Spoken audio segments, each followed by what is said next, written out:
Hello বন্ধুরা, তো দেখতেই পাচ্ছ এখানে পাবদা মাছ নিয়ে নিয়েছি। ভালো করে কেটে ধুয়ে নিয়েছি। মাছগুলো কেটে ধুয়ে নিয়ে এখন মশলা নিয়ে নিয়েছি। মশলাগুলো দেখিয়ে দিলাম। এখন হলুদ লবণ মেখে রেখেছি মাছটাতে। তারপর কড়াই বসিয়ে দিয়েছি উনুনে। কড়াইটা গরম হয়ে গেছে, এখন তেল দিয়ে দিলাম। দেখতে পাচ্ছ তেলটা কি গরম হয়ে গেছে। এখন এর মধ্যে দিয়ে দিলাম লবণ। লবণ দিয়ে ভালো করে নেড়ে নিব, মিশিয়ে নিব লবণটা, যাতে মাছটা লেগে না যায়, তার জন্য লবণ দেওয়া।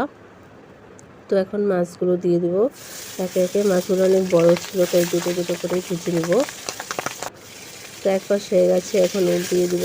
মাছগুলো দারুণ ফুটছিল, তাই ঢেকে ঢেকে ভেজে নিয়েছি। মাছগুলো ভিতরে ডিম হয়েছে, তাই খেতেও দারুণ হয়েছিল। তো মাছ ভাজা হয়ে গেছে, এখন উঠিয়ে নিব। উঠিয়ে আর বাকি মাছগুলো ভেজে নিব। মাছগুলো তুলে নিলাম।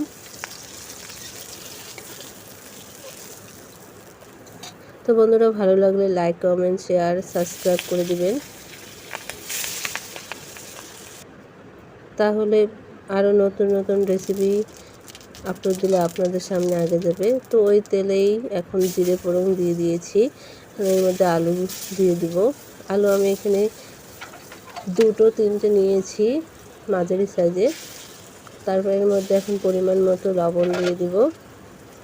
লবণ দিয়ে একটু জল দিয়ে ভালো করে ভেজে দিব, যাতে আলুগুলো সিদ্ধ হবে।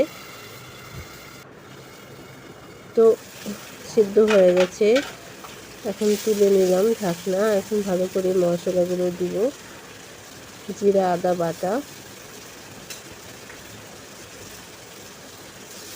আর এখানে পেঁয়াজ আর হচ্ছে কাঁচা লঙ্কা পাকা নিয়ে নিয়েছি, ওগুলো বেটে দিয়েছি।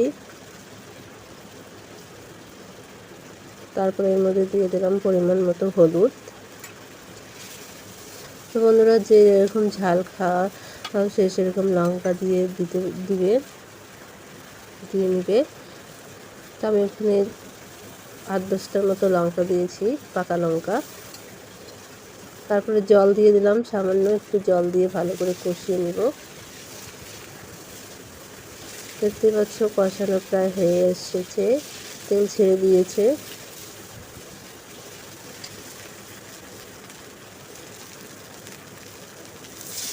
কষানো হয়ে গেছে, এখন জল দিয়ে দিলাম। 2 বাটির মতো জল দিলাম।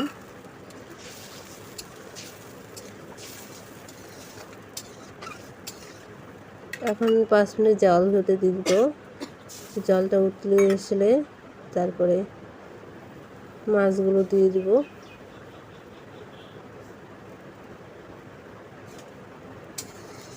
এখন একে একে মাছগুলো দিয়ে দিব।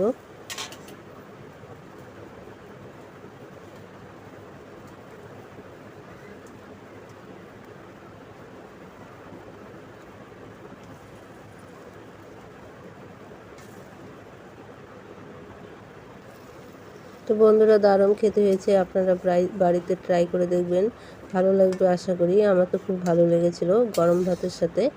তো আর কিছু লাগে না এরকম মাছের ঝোল হলে। একটু পাতলা করেই করেছি, বেশি একটা ঘনও করি নেই। তো দেখতে পাচ্ছ আলুগুলো দারুণ সুন্দর গলে গেছে। তো বন্ধুরা, কে কীরকম আছো কমেন্টে জানাবে। আমি খুব ভালো আছি। তো রান্না হয়ে গেছে, টাটা। এখন খেয়ে নিলেই হয়ে যাবে। বাই।